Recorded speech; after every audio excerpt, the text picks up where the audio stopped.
Eu estou de volta, minha gente. Obrigada para quem mandou mensagem perguntando: cadê você? Cadê seus vídeos?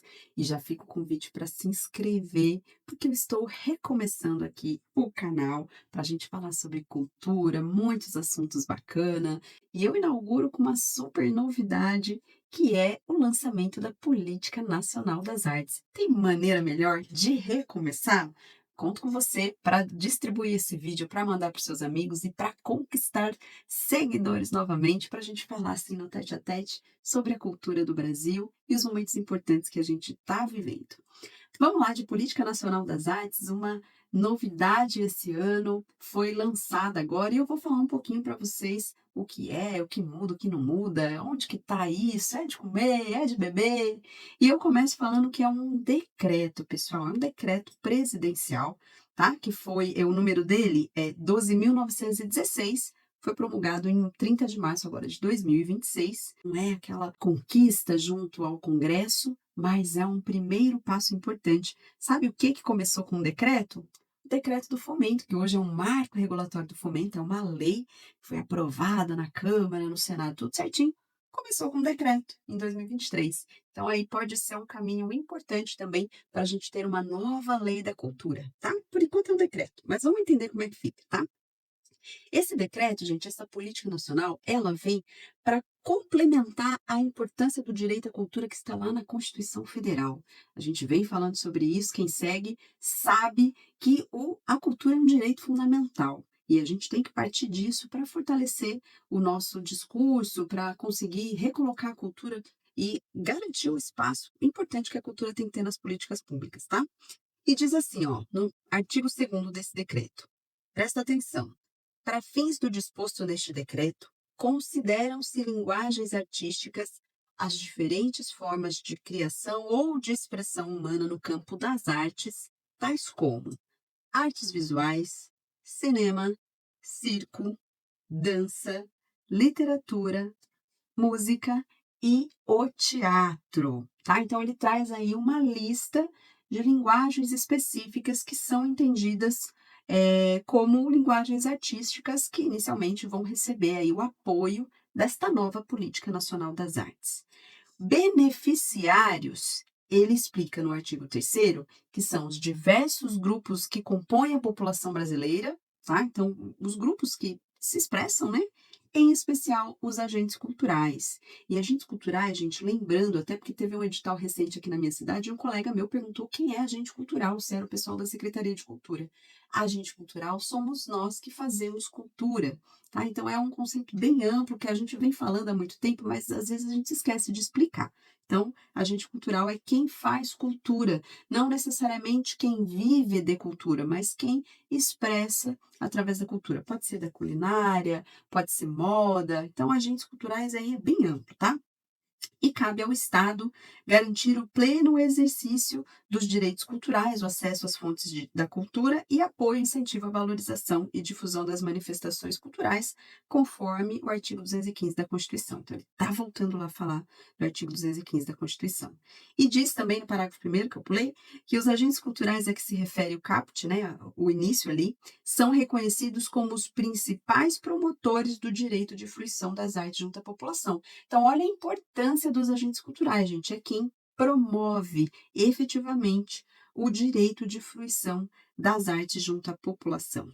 Eu não vou me alongar muito nesse vídeo, mas eu queria falar para vocês dos princípios e das diretrizes, tá? Por quê?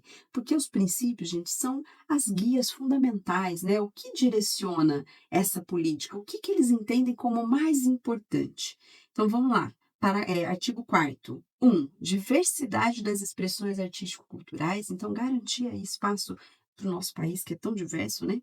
2, liberdade de manifestação, criação, expressão artística e cultural.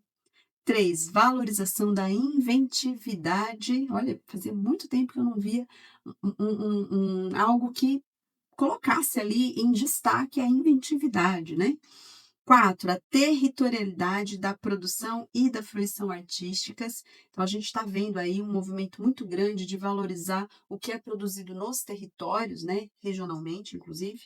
5, a pluralidade de perspectivas, de interesses e valores decorrentes dos recortes geracionais, do gênero, étnico-raciais e regionais da população. Tá vendo novamente aí a diversidade, mas aqui está falando em relação a recortes da população.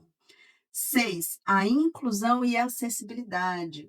Já que a gente está falando de um direito constitucional, é claro que a gente tem que falar de inclusão e acessibilidade, que são itens que estão diretamente relacionados a pessoas com deficiência. Tá? E 7, o compromisso com o desenvolvimento sustentável, a justiça climática e a responsabilidade socioambiental. Então, aqui é a base, tá? Os princípios da Política Nacional das Artes. Eu vou trazer outros vídeos no canal, porque tem outras informações importantes, mas eu queria falar para vocês, inicialmente, da importância da gente ter uma Política Nacional das Artes, tá? Então, é aí um caminho que a gente está encontrando dentro da legislação. Lembra que quando a gente fala de política pública, tudo que a administração pública faz, ela necessariamente faz porque existe uma lei, existe uma legislação, documentos jurídicos que regulamentam tudo isso, que trazem obrigações, deveres, direitos. Então, construir esse arcabouço jurídico, essa quantidade de leis, seja decretos, né? Leis eu estou falando no sentido amplo, tá? Questões mais, documentos jurídicos, mas é no sentido de que é importante a gente caminhar não só junto ao governo federal, mas também nos municípios. Então, eu pergunto para vocês, quais são as construções jurídicas que estão sendo feitas no seu município?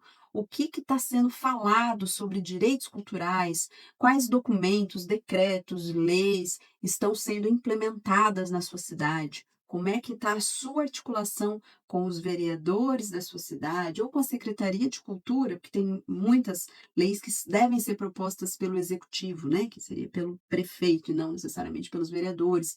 Então a gente tem que participar desses espaços e galgando, né, esses degraus aí para a gente conseguir fortalecer, que uma vez que vira lei ou que está ali, tem regramento jurídico, a gente consegue articular melhor, tá? E a Política Nacional das Artes, ela vai garantindo espaço e demonstrando, defendendo a importância de termos aí a defesa das artes, a defesa de poder se expressar culturalmente, e você vai entender que fala de economia criativa, fala de ancestralidade, fala de conhecimento que é passado de geração em geração, vai valorizar os mestres e mestras da cultura. Tem muito assunto para a gente falar sobre isso. Mas para retomar, eu queria trazer aí esse momento feliz, né, para o Brasil, para a cultura brasileira, e te convidar a me seguir por aqui, tá bom? Peço que você encaminhe esse vídeo, que me fortaleça, que me ajude a recomeçar. Depois de um tempo parada, eu volto cheia de ideias, mas o que eu gosto mesmo é de saber se você está gostando, que tipo de conteúdo você quer por aqui. Aproveite e mande sugestões e a gente se vê no próximo vídeo. Conto com você, hein? Se inscreve no canal. Até lá!